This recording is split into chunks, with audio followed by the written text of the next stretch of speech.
guys, this is Advocate Fazan from your channel Legal Ashes। आज हम बहुत ही important topic पे बात करने जा रहे हैं और ये वीडियो स्पेशली उन क्लाइंट्स के लिए है जो कि कनाडा में मौजूद हैं या कनाडा जाना चाहते हैं या उनका इन फ्यूचर प्लान है कि वो कनाडा में शिफ्ट हो।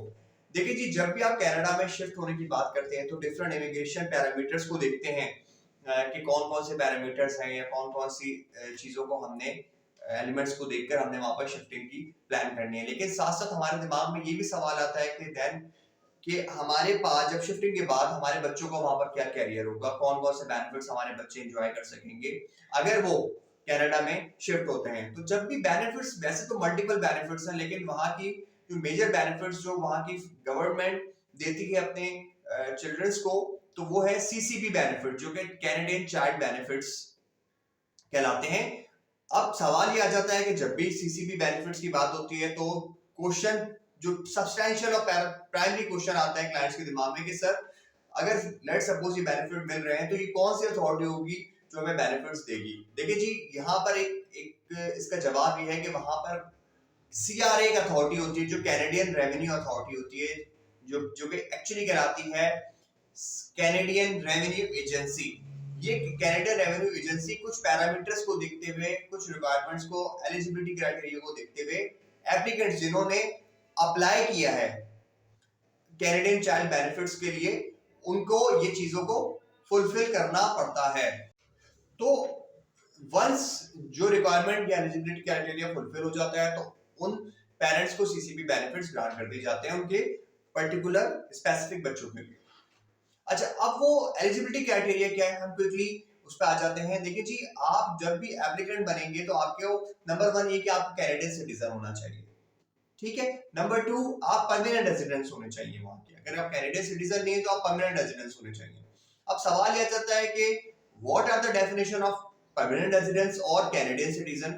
देखिए जी, एक्चुअली जो इसकी एग्जैक्टली लिटरल जो डेफिनेशन बताई गई है वो बताई गई है इमिग्रेशन एंड रेफ्यूजीज एक्ट जो है कनाडा का सेक्शन 28, जिसमें डिफरेंट ऑब्लिगेशंस के बारे में बताया गया है कि भाई परमानेंट रेजिडेंस को के कौन कौन से ऑब्लिगेशंस है जो वो फुलफिल करेगा तो वो एक लीगल और वैलिड परमानेंट रेजिडेंस रहेगा या बन सकता है।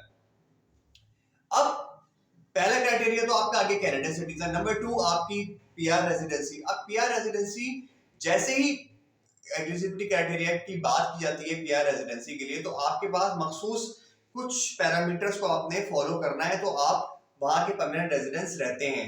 जैसे आपकी रेजिडेंशियल टाइज की डिफरेंट डेफिनेशंस वहां बताई गई हैं, रिक्वायरमेंट बताई गई है कि जैसे आपकी कोई प्रॉपर्टी कनाडा में हो, आपका होम हो, या आपका कोई डिपेंडेंट बाबा या कोई बीवी बच्चे ऐसे हो जो कनाडा में रहते हो, तो आपकी रेजिडेंशियल टाइज वहां पर रहती हैं।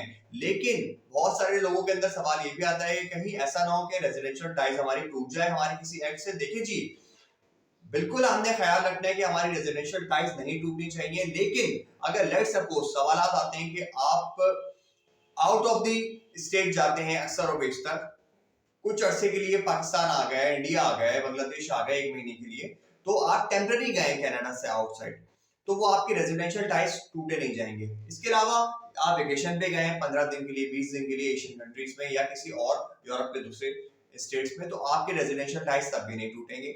या फिर आप डेली बेसिस पे, क्योंकि वहां पर बॉर्डर्स इतने क्लोज हैं, आप डेली पे फ्री बॉर्डर्स हैं, आप डेली बेसिस पे क्रॉस बॉर्डर जाते हैं, वहां पर आप काम करते हैं और रोजाना वापस आते हैं, कार्ड्स भरे हुए होते हैं, तो वहां पर आपको ये चीज कंफ्यूजन नहीं रखनी चाहिए कि यार इस तरीके से हमारा रेजिडेंशियल टाइज खराब हो जाएगा। ऐसा नहीं है, आपका रेजिडेंशियल टाइज बरकरार रहता है। तो आपने ये रिलेशनशिप बरकरार रखना है तो आप इजीली वहां पर एक लीगल एप्लीकेंट बन सकते हैं। तीसरी चीज इंपॉर्टेंट, मोस्ट इंपॉर्टेंट जो एप्लीकेंट बनने के लिए एलिजिबिलिटी रिक्वायरमेंट है कि आपका जो बच्चा है जिसके लिए आप सीसीबी बेनिफिट्स क्लेम कर रहे हैं वो 18 साल से छोटा होना चाहिए, यानी कि माइनर होना चाहिए वहां की डेफिनेशन के हिसाब से, यानी कनाडा की डेफिनेशन के हिसाब से। इसके अलावा आपका जो रेजिडेंसी क्राइटेरिया जो रह रहे हैं आप, तो वहां पर आप जो टैक्सेस हैं वहां के, वो टैक्सेस कैसे पे करते हैं। आप रेगुलर टैक्स पेयर है, क्योंकि वहां पर टैक्स पेयर के लिए अगर वो टैक्स नहीं देता है तो वो उसके लिए क्राइम है, या जो भी बंदा है, जो भी परमानेंट रेजिडेंस है, अगर वो प्रॉपर टैक्स पेयर नहीं है तो वो ह्यूज क्राइम कर रहा है वहां के लिए, सही है। तो वहां पर बड़ा बुरा समझा जाता है इस चीज को, क्योंकि वो एक डेवलप्ड सोसाइटी है। अब आपके का प्रॉपर टैक्सेशन मौजूद है, आपके पास स्टेटमेंट्स मौजूद है, रिटर्न्स मौजूद हैं, ईयरली, एनुअली, जो भी क्वार्टरली जो भी रिक्वायरमेंट्स होती हैं, तो you can claim for their benefits. Otherwise वो आपसे माजरत या अपॉलजी कर लेते हैं। इसके अलावा जो मोस्ट इंपॉर्टेंट चीज है कि आप ये बात याद रखें कि अगर आप वहां पर जाकर मिलियंस या बिलियंस कमा रहे हैं और फिर आप एक्सपेक्ट करते हैं कि वहां की गवर्नमेंट आपके बच्चे को चाइल्ड बेनिफिट दे, तो वो लोग माजरत कर लेते हैं इस चीज को लेकर। क्यों? क्योंकि जब आप एप्लीकेंट जाता है तो उसको अपनी स्टेटमेंट्स को, अपने इनकम्स को दिखाना होता है, वैलिड इनकम्स को दिखाना होता है, ताकि वो उस बेनिफिट्स को क्लेम कर सके। ठीक है, अगर आपकी लोअर इनकम होगी तो ही आप बेनिफिट्स को एंजॉय कर सकेंगे। अगर आपकी बिलियंस और ट्रिलियंस में आमदनी है कनाडा में, तो फिर यू कैन नॉट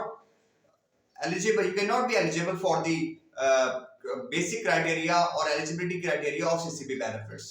देयरफॉर ये जो एक सब्सटेंशियली मेरी सजेशन आपको ये है कि आप अपने इनकम को लोअर बेसिस पे दिखाएं, तो ही आपकी क्राइटेरिया मैच हो सकता है। उसके अलावा क्विकली हम स्विप करते हैं कि हमारा जो एक और क्वेश्चन होता है कि अगर हम बच्चों के पैसे लेते रहें और दूसरी कंट्री में जाके बैठ जाएं, या उनको हमारे हमारे जो सीआरए है, जो कैनेडियन रेवेन्यू एजेंसी है, उनको हम ना बताएं, तो उनको मिसलीड करें, तो ये बात याद रखें कि दिस इज ऑल्सो क्राइम।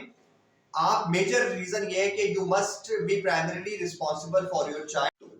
आप अगर प्राइमरी रिस्पॉन्सिबल होंगे बच्चे की वेलफेयर ऑफ द माइनर के लिए, बेसिक्स गार्डियनशिप के रूल्स को फॉलो करेंगे और बच्चा आपके साथ रहता है, तो ऐसी सूरत में यू आर द एलिजिबल। ऐसा नहीं कि बच्चे को आपने हॉस्टल में डाला हुआ है, बच्चे को आपने किसी और के हवाले कर दिया और चाइल्ड बेनिफिट्स आप एंजॉय कर रहे हैं, तो वो क्राइटेरिया अगर, तो देखिए, ये क्राइटेरिया फुलफिल नहीं होगा तो आपकी एप्लीकेशन एक्सेप्ट नहीं होगी। और ये बात याद रखें कि एप्लीकेशन के एक्सेप्ट होने के बाद भी एप्लीकेशन रिजेक्ट हो सकती है।